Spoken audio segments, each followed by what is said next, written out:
If you'll turn to Proverbs chapter 13, we're going to start there. It's good to see everybody tonight. Hopefully, we'll have some things that will be thought-provoking, something that you can possibly use in your life and examine your life tonight. We're going to start in Proverbs chapter 13 and read verse 20. Proverbs 13 and verse 20, it says, "He that walketh with wise men shall be wise, but a companion of fools shall be destroyed." So here Proverbs points to this idea that the people around us can influence us, right? It talks about, the fact that if you're walking with wise, you could become wise. If you're with fools, bad things happen, right? You could be destroyed.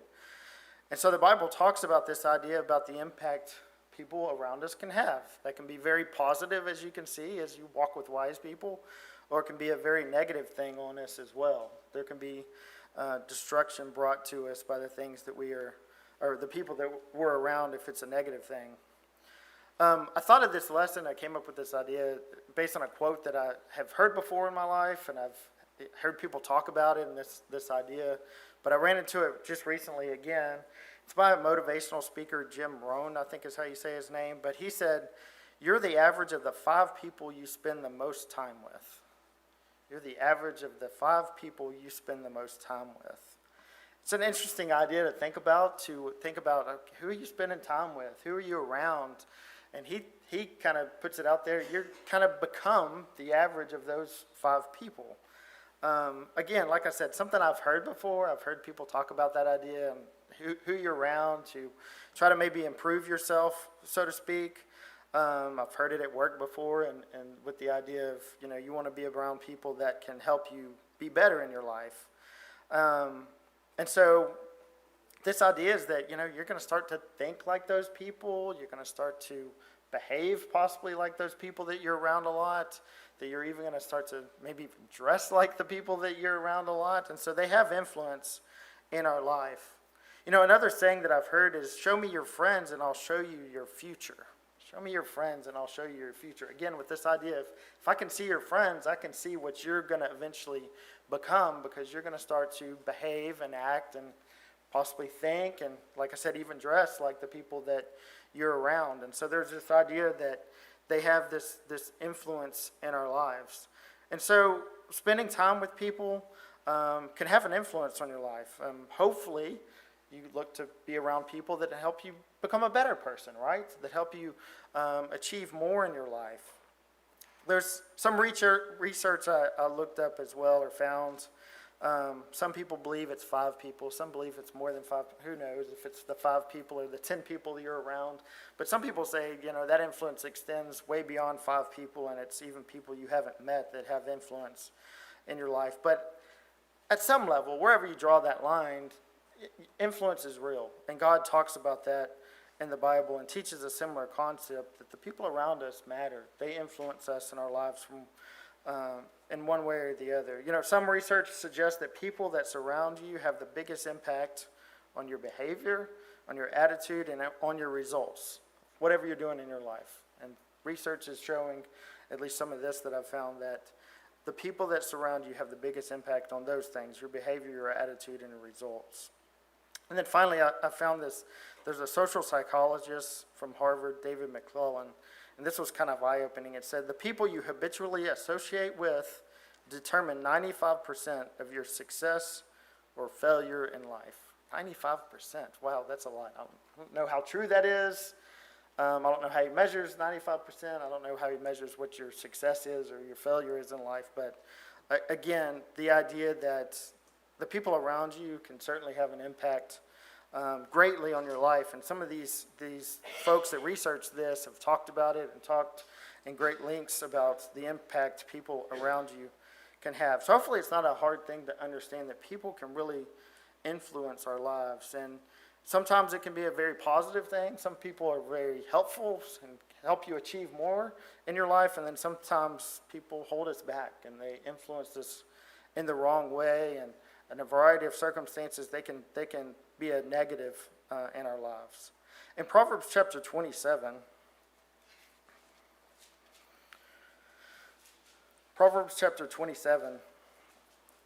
and verse 17, We can read there where it says, iron sharpeneth iron, so a man sharpeneth the countenance of his friend. So this idea of iron sharpening iron, it's taking a hard piece of iron and you rub it together, it can sharpen another piece of iron. And so those interactions between people can change each other. You can influence, you can shape another person. If you're in the presence of someone that's really strong in a particular area, they can help you and get you better and change you in a positive way, as it says, as it's alluding to here with this idea of iron sharpening iron. I'll give a sports example that I thought of. It's not a surprise maybe for me, but Kobe Bryant, I think about him being one of the best basketball players that has ever lived, probably.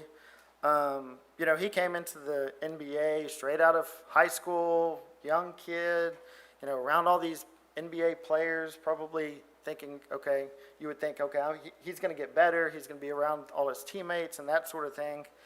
He was really focused and motivated on not just being better, but being the best. He was really determined to be the best that he could be and to be the best in the world. And, what did he do? He didn't just hang out with his teammates. He didn't just hang out with the people that happened to be around him.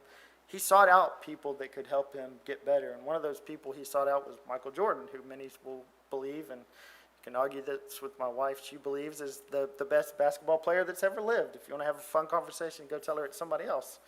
But he went and he sought out what he thought was the best. And he looked to gain knowledge and skills and everything that he could from what he thought was the best in the world. And so he became one of the best in the world as well. And so he looked for and actively sought out somebody that could help him be better, that could improve what he wanted to do in his life. The question for us is, what's our goal? Is our goal to be the best basketball player in the whole world? Probably not. That would have been pretty cool, but probably not our goal right now. What's important to you? Like I said, I've heard this quote and I've heard this kind of idea before. I think I've heard it at work and other places.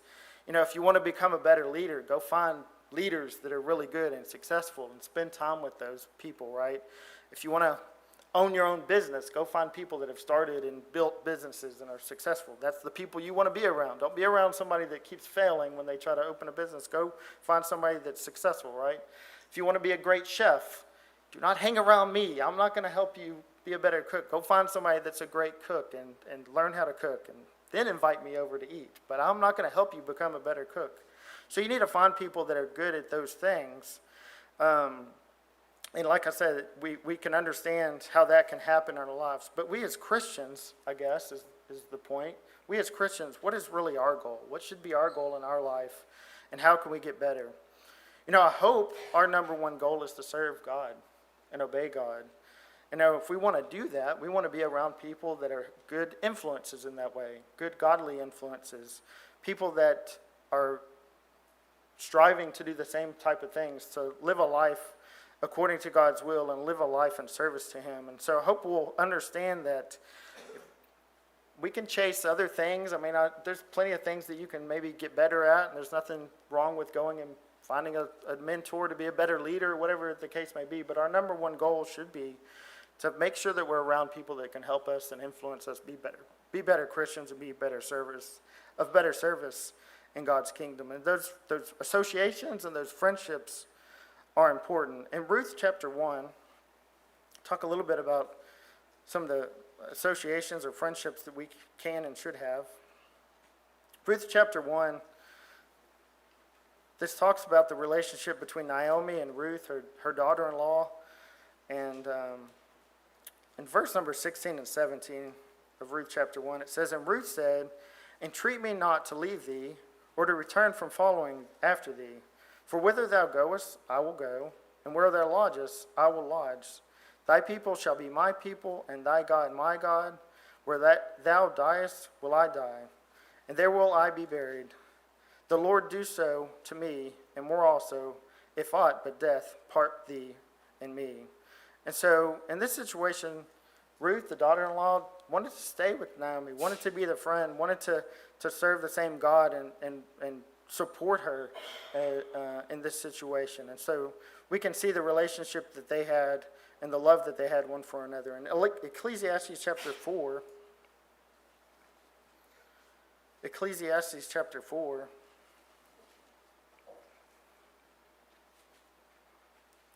We can read in verse 9 and 10 where it says, "Two are better than one, because they have a good reward for their labor. For if they fall, the one will lift up his fellow. But woe to him that is alone when he falleth, for he hath not another to help him up." So we need to have somebody that's around us that's helpful, that can lift us up, can be somebody that's not pushing us down, not someone that's keeping us from serving God, but somebody can lift us up when we're struggling, and be helpful. And sometimes we're going to be that person that's needing lifted up, and then sometimes we need to be the type of friend that's helping lift up others as well and be on this other side of that. In John chapter 15,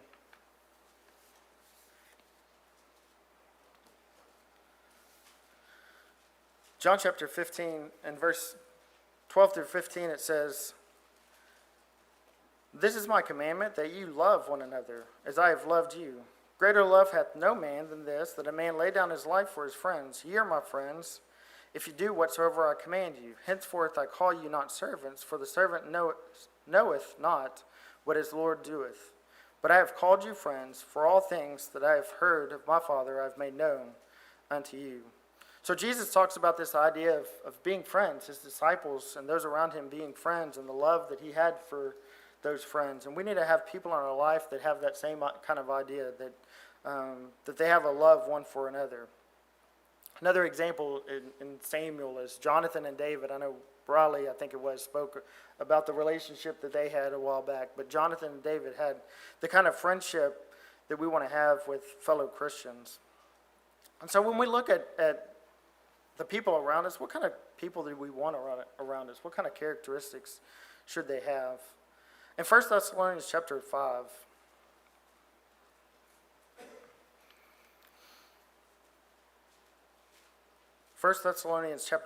verse 11, says, "Wherefore comfort yourselves together and edify one another, even as also you do."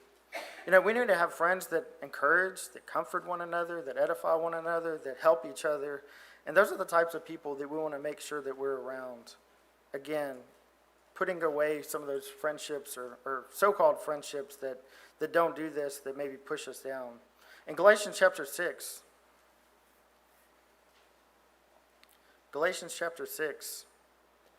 in verse number 2, it says, "Bear ye one another's burdens, and so fulfill the law of Christ." You want to be with somebody that's helping to lift you up again, to bear your burdens, to support you when things are going maybe poorly, and when times get tough. You want to have somebody close that loves you and will help bear those burdens. In Ephesians chapter 4,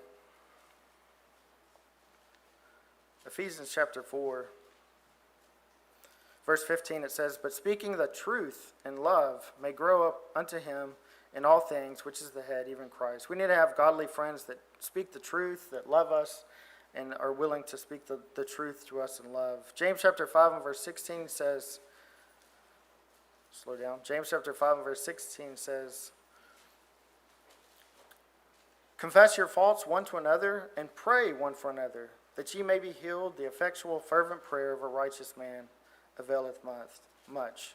We need to be able to hold each other accountable, to talk to one another, to confess our faults one to another, so that we can lift each other up and work together and pray for one another. I want to have people that would care enough that they would pray for me and pray for my well-being. And those are the types of people we want to have in our lives, so they can be helpful to us and also love us enough to pray for us. In John chapter 15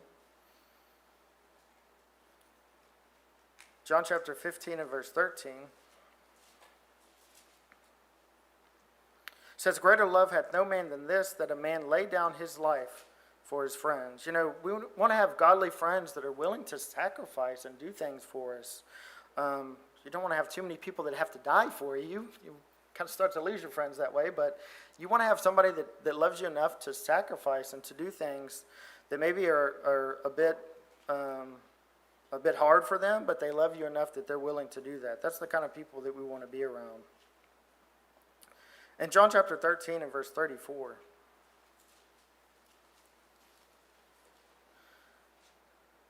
John 13 and verse 34, it says, A new commandment I give unto you, that you love one another, as I have loved you, that you also love one another. By this shall all men know that ye are my disciples, if you have love one to another. Again, stressing the need that we need to have people around us that care for us, and as Christians, we need to make sure we care for and love one another.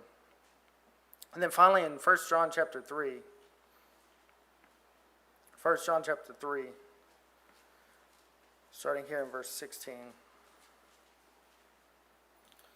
says, Hereby perceive we the love of God, because he laid down his life for us, and we ought to lay down our lives for the brethren.